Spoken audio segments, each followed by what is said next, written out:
é um trabalho que leva uma noite inteira. A gente faz de madrugada enquanto a pessoa está dormindo. Então a pessoa vai fazer um atendimento terapêutico antes do reset quântico, ela vai ter uma entrevista que dura em torno de 1 hora, é marcada sempre no mesmo dia, e aí essa pessoa vai marcar um horário, ó, eu vou dormir às 10 horas da noite, eu vou deitar, e aí a gente, mais ou menos 1 hora depois que a pessoa foi se deitar, ela já tá bem relaxada que a gente começa o trabalho. Fica a madrugada toda trabalhando, em tudo aquilo que a pessoa pediu ali dentro da sua ficha, né, de pré-atendimento, e também coisas que a pessoa não lembrou de falar, então durante a entrevista a gente tira mais essas coisas, e aí a gente começa o trabalho. São 2 terapeutas, eu e a Lara, trabalhando a madrugada inteira. Leva de 3 a 6 horas, às vezes até mais. E aí a gente vai fazer todas as checagens, vai ver obsessor, chip, implante, se a pessoa tem votos, contratos, pactos, dessa vida, de outras, pode ser até de outra dimensão, tem influências de outras entidades negativas, que podem não ser só obsessores, mago negro, essas coisas, pode ter coisa pior ali, às vezes tem reptiliano, às vezes tem outras influências mais pesadas ainda no campo da pessoa, e é bem comum, tá? Não é difícil ter todas essas influências. Aí a gente faz a leitura também, ou de vida passada, a gente chama de vida passada, mas é de uma consciência, então, interferindo na tua vida agora, porque tudo isso tá no nosso subconsciente, tá lá no nosso eu superior, e essas informações a gente acessa o tempo todo. Então, às vezes, uma delas vem, era um trauma,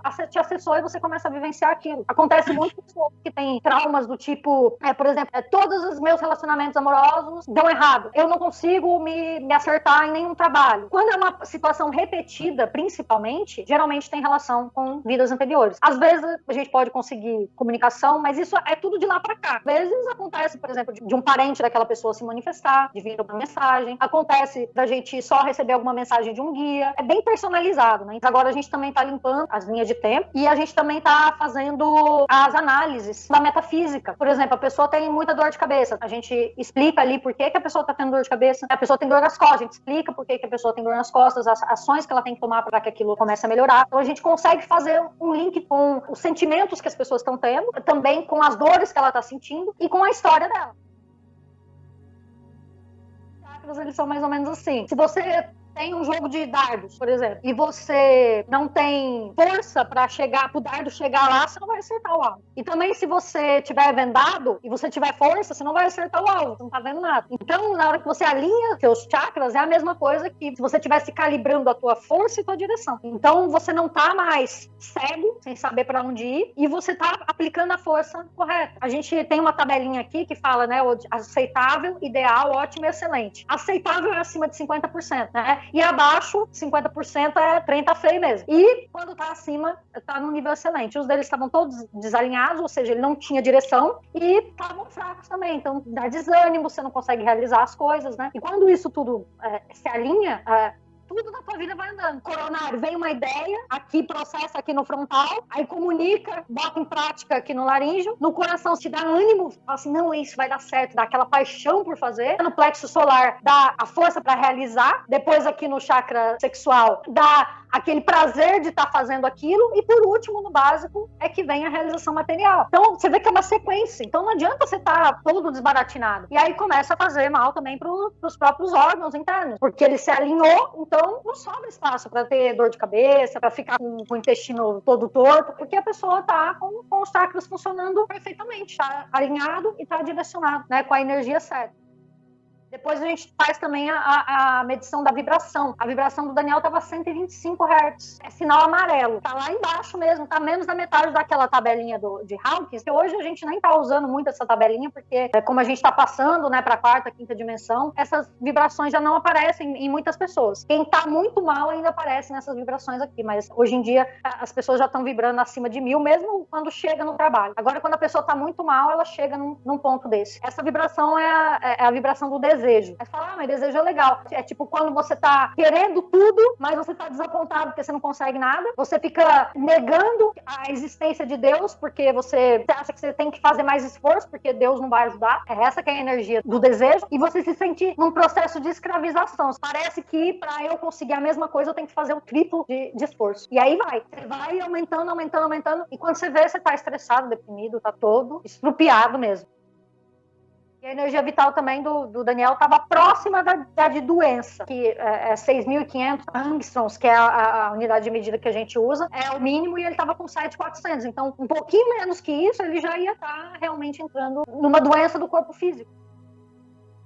que a gente tem a somatização.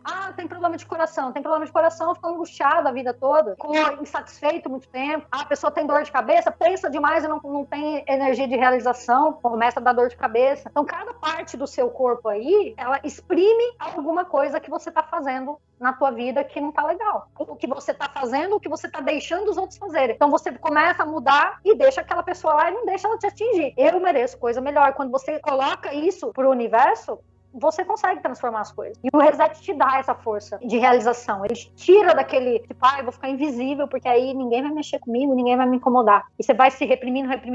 E a melhor forma de acabar com a tua vida é essa. Falando aqui das verificações que a gente faz, a gente trabalha obsessores e energias negativas no campo áureo. A gente faz o desligamento disso. No caso aqui do Daniel, vou falar porque ele autorizou. Ele estava com 3 espíritos obsessores, um demônio, um reptiliano, estava com auto-obsessão e com vampirismo energético. Era Eles só mal isso. sabem que era eu que estava obsediando eles, coitados. Eles estavam dando que se aguentar, né? A gente fazendo uma limpeza ali no ambiente da casa dele, tinha acabado de se mudar, né, Daniel, na época. Também tava com bastante interferência ali. Tinha 20 obsessores dentro da casa dele. O morador que viveu aqui antes da gente, ele foi retirado daqui por ação judicial, não pagou o aluguel. Tipo, ele entrou, nunca pagou o aluguel aqui, e ele tinha o hábito de trazer garotas profissionais, de proporcionar prazer e utilizar de substâncias que geram alegria de forma artificial. Era uma zorra isso aqui. O apartamento é lindo, mas o cara fez uma zorra de tudo que vocês imaginam que é de pior aqui dentro. E eu cheguei aqui dentro, bonitão, nossa, que apartamento lindo, tal, não sei o que. Daí comecei a definhar. Tinha uns amiguinhos aqui já, né?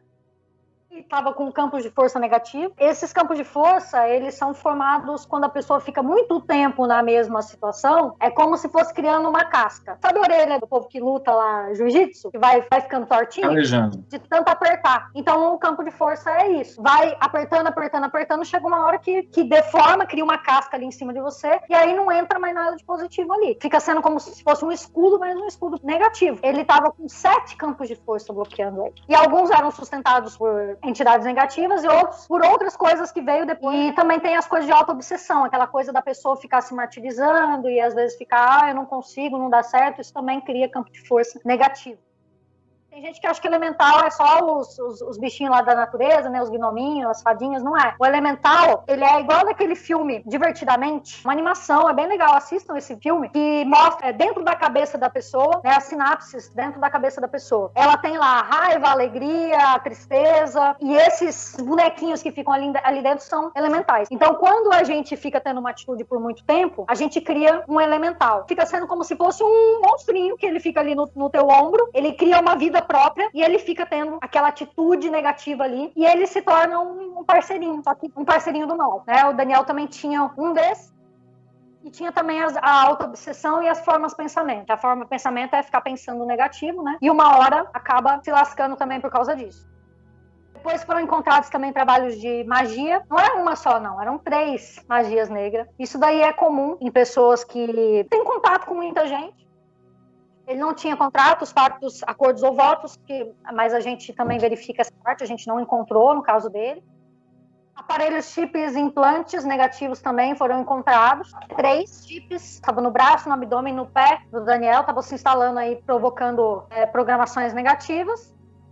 E a gente fez uma leitura aqui também de um arquivo acástico dele, onde essa outra vida passada estava aí interferindo na vida dele. Eu não vou ler a vida passada dele aqui, mas era uma interferência negativa também, relativa a uma outra vida que ele passou e que ele estava aqui, né, ainda vivenciando como se aquilo estivesse acontecendo ainda e acabava se prejudicando.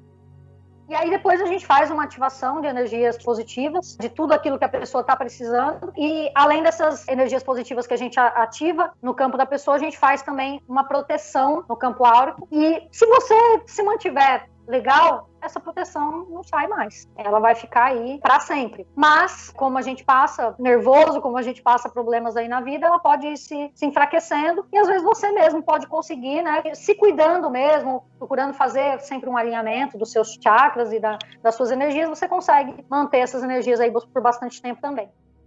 Aí depois que a gente finaliza o trabalho, o Daniel ele já foi para 29.400 Hz de vibração, de 125 foi para 29.400 de vibração. A energia vital dele estava 7.400, foi para 26.000 angstroms, então aí energia total. E o mais interessante do reset quântico é o relatório, porque você chega com um relatório ali, geralmente tem de 10 a 12 páginas de informações de tudo que foi encontrado. Não é um trabalho que a gente faz em 5 minutos.